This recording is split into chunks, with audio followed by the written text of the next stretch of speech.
Welcome to our Money Matters talk about student financial support. My name is Mo and I'm part of the Student Support and Advice team here at the University of York. In this session, I'll tell you about tuition fees and the funding available for UK students from the government and from the University of York. For the current academic year, tuition fees are £9,250 per year for home students, and we expect them to be a similar amount for 2021 entry. A tuition fee loan will be available for the full value of the tuition fees, and students will not have to start repaying the loan until the April after they finish their studies and when they're earning more than a certain amount. In addition to the tuition fee loan, UK students can currently apply for a maintenance loan towards living costs. The figures I'm going to tell you about here relate to students who normally live in England. The exact maintenance loan figures for all nations have yet to be announced for 2021 entry. If you live in Wales, Scotland or Northern Ireland, your funding will be slightly different. Students from England studying at York can apply for up to £9,203 of maintenance loan, and you can apply for up to £4,289 without an income assessment. Students with a household income of up to £25,000 per year will be entitled to the full rate of the loan. The loan is worked out on a sliding scale based on household incomes, between £25,000 and around £62,200 per year. If you choose to live with your parents during term time, the amount of maintenance loan you can apply for and the upper income threshold are a little lower. The household income used in the calculation is the income of both parents, where your parents live together, or the income of the parent you usually live with and their partner, if they have a partner that lives with them. For 2021 entry, the figure you need to provide would be gross taxable income for the 2019-20 tax year. The income assessment itself is gross taxable income minus allowable deductions, which include pension contributions, including AVCs, and £1,130 for each other dependent child or eligible student in the household. So even if your gross taxable income is a little above the threshold I talked about, it may still be worth applying for the income assessed loan. For students over 25, those with children, estranged students, those leaving care, and some other exceptional circumstances, your income assessment will be based on your own unearned income during your studies and/or the income that your partner has.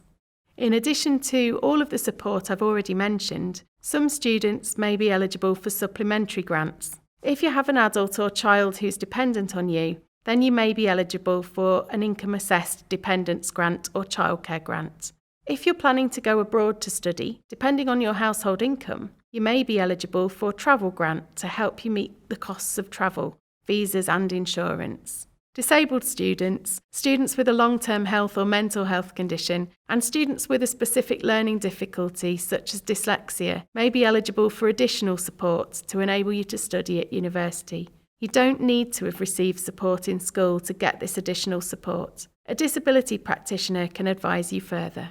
If you receive a disability benefit, such as personal independence payment, you can continue to claim that while you're at university. You may also be eligible for additional maintenance loan and potentially some means-tested benefits as well, such as universal credit, which you may be able to claim to help with the cost of your rent and living costs. The Student Support and Advice team can offer further advice on this.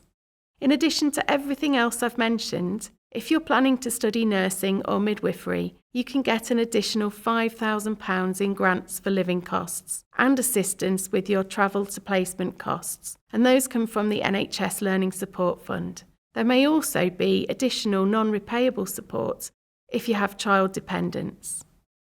For the 2021-22 academic year, we're offering bursaries to students with a household income of £35,000 or lower. To apply for this, simply apply for an income-assessed student loan and we'll receive information that will enable us to process your York bursary. To make sure this works smoothly, please do not opt out of sharing financial information with the university when you complete the form.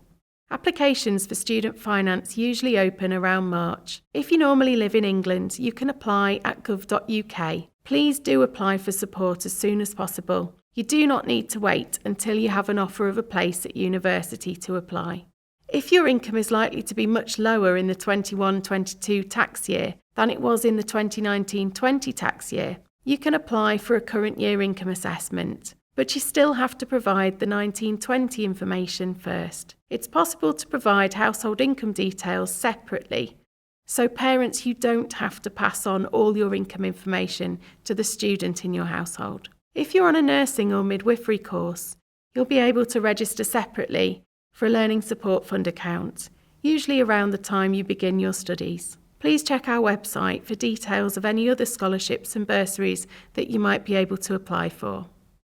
Once your application for support has been assessed, you'll receive an award notice that tells you how much you're going to get. The money is paid directly into your bank account, and you'll usually receive the first payment a few days after the start of your course and after you've registered. Student loans are usually paid in 3 instalments, one at the start of each term. The York Bursary and NHS bursaries are also paid termly, partway through the term. In your first year, the York Bursary will be paid directly towards accommodation if you're living on campus. So how far will the money go? Now that I've told you about the money you're going to have coming in, it's time to give a bit of thought to how to manage that money. It is important to note that student support is intended for the part of the year when you're studying. For most students at York, this is 40 weeks of the year, including Christmas and Easter vacations. If you'll be staying in York for the full year, you'll need to plan for that. Every year at the University of York, we put together an indicative budget for new students, and we focus on how much you'll need for your basic living costs. We think you'll need around £7,500 to £10,500 to meet your rent and other very basic costs, and that's for up to 40 weeks of the academic year. You can see the full details on our web pages. Those who receive the maximum support, including a £2,000 York bursary, will have enough to meet the cost of rent and the basic living costs. If you don't choose the top-of-the-range accommodation, and if you budget carefully, you might even have enough left over for the summer vacation. However, those who will receive less than the maximum support, based on household income, will have to find some additional income.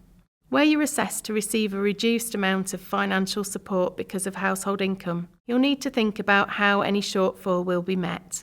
Will it be possible to get help from parents, partner or other family members? Do you have any savings you can use? Part-time work is one of the best ways of boosting your income as a student, but you must make sure you know your timetable before you commit to any part-time work in term time. Some courses are much more demanding in terms of time than others. Some students who are parents themselves or are disabled can claim benefits while studying. Most banks offer specialist student bank accounts with an interest-free overdraft facility. The good ones will offer time to pay this back without interest after you graduate. Always look for the ones with the best terms though, not just the best free gift. Please don't plan to rely on bank loans or credit cards to supplement your income while you study, as repayments on these can be very expensive. If you do have any existing debts, it's important to take steps to get those under control before you start your course.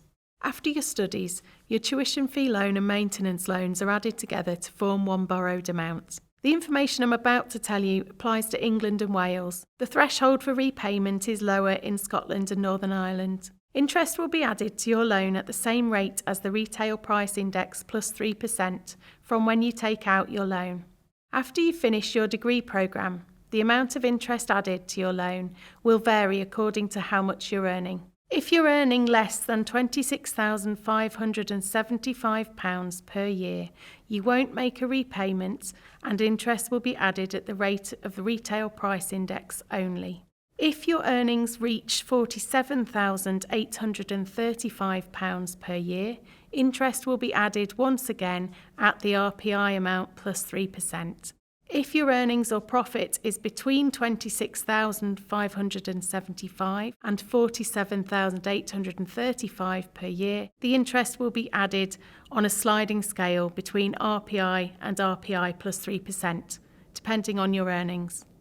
The balance of the loan is written off if you've not repaid all of it within 30 years of finishing your programme of study.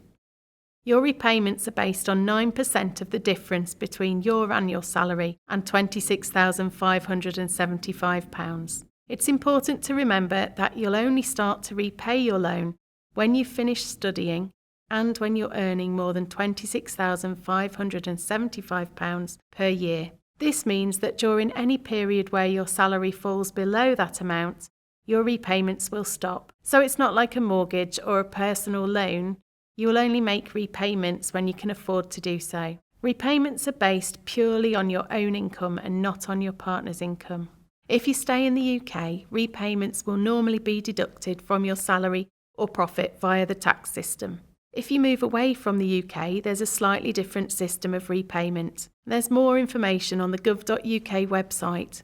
The important thing to remember is that if the balance has not been repaid within 30 years, the remaining balance will be written off. Even periods where you're earning below the £26,575 threshold will count towards that 30-year write-off period. The repayment threshold has been rising each year in line with inflation. As a final point, I know the money side of coming to university may seem daunting at the moment, but planning your finances carefully now and sticking to that plan means you'll be able to make the most of university life.